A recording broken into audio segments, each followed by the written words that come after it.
Hi children, welcome back to our politics class. Chapter 4, Key Elements of a Democratic Government.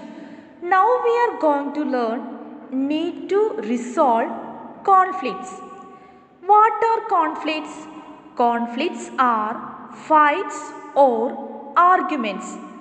When people don't agree on something, they are said to be in conflict with each other. Protests are a part of democracy. Can that lead to conflicts? Yes, sometimes protests do end up in big fights with stone throwing or even fires that are started. The government and particularly the police have to work hard to control these fights. Here you can see some pictures of conflicts. What are the reasons for these conflicts? Conflicts are arguments. They can happen for so many reasons. Conflicts occur when people of different cultures, religions, regions, of economic backgrounds do not get along with each other, or when some among them feel they are being discriminated against. In short, groups can fight based on religion, sharing resources, a law, and many other things. Religious processions and celebrations can sometimes lead to conflict. For example, the route of procession takes may lead to conflict. The government, particularly the police, play an important role in getting representatives of concerned communities to meet and try and arrive at a solution. Okay? Rivers too can become a source of conflict between states. A river may flow through two or more states. How the water is shared between states can be a reason of conflict between two states. For example, you may have heard about the Kaveri water dispute between Karnataka and Tamil Nadu. Look at the path of the Kaveri river. Karnataka has a dam on the river and so does Tamil Nadu. The water stored in Krishnasagar Dam in Karnataka is used for irrigating a number of districts and for meeting the needs of the city of Bengaluru. Okay? The water stored in Mettur Dam in Tamil Nadu is used for crops grown in the delta region of that state. Tamil Nadu does not get water unless Karnataka releases it. When Karnataka doesn't release it, there is a conflict. Students, who settles a fight between two state governments? The central government. The central government has to step in and work out a solution so that both states will share the water fairly. Now, key elements of a democratic government: equality and justice. Students, you have learned about the caste system. What is the caste system? Caste is a closed class. That means class refers to people based on property, business, occupation, etc. Due to the old caste system, a lot of people were labeled as untouchables or Dalits and treated badly. What is equality? Equality means treating everyone equally, in spite of his color, in spite of his position, in spite of his race, and in spite of his religion.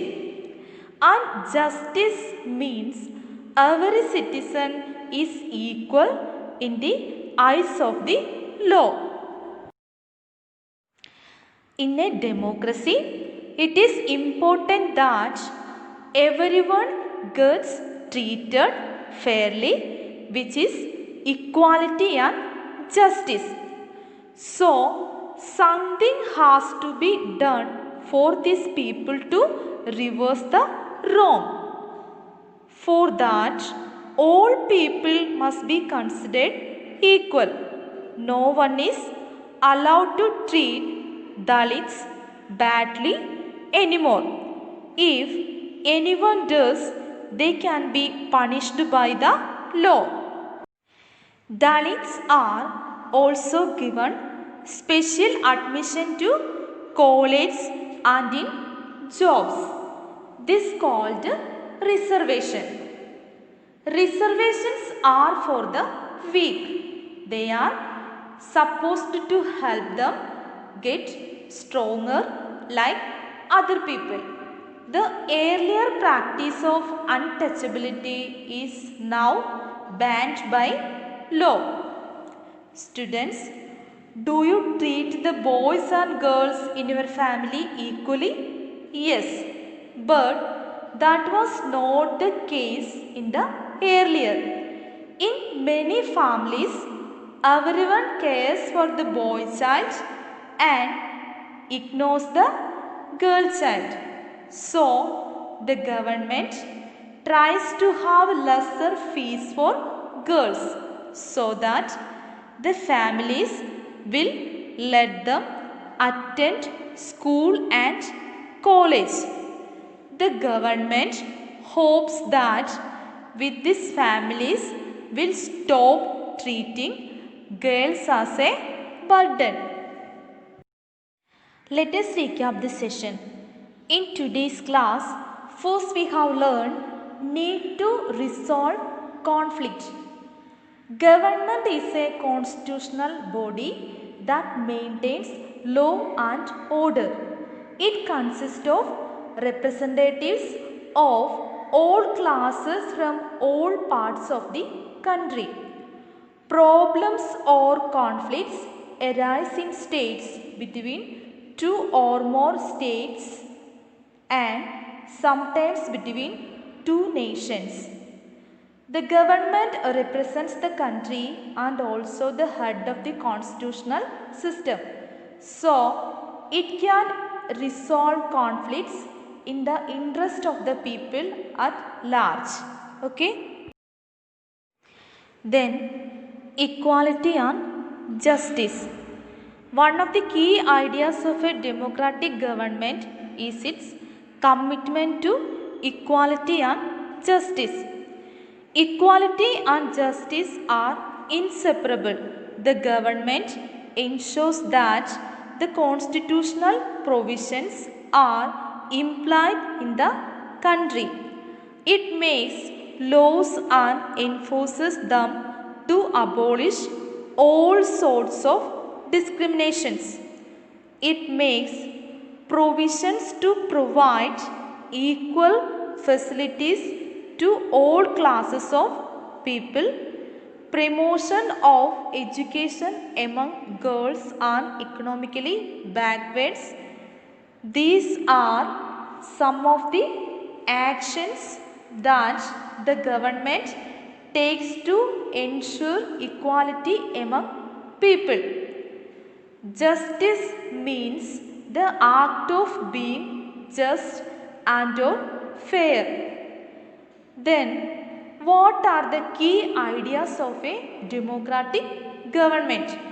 First one, people participation. Second one, the resolution of conflict. Third one, equality and justice.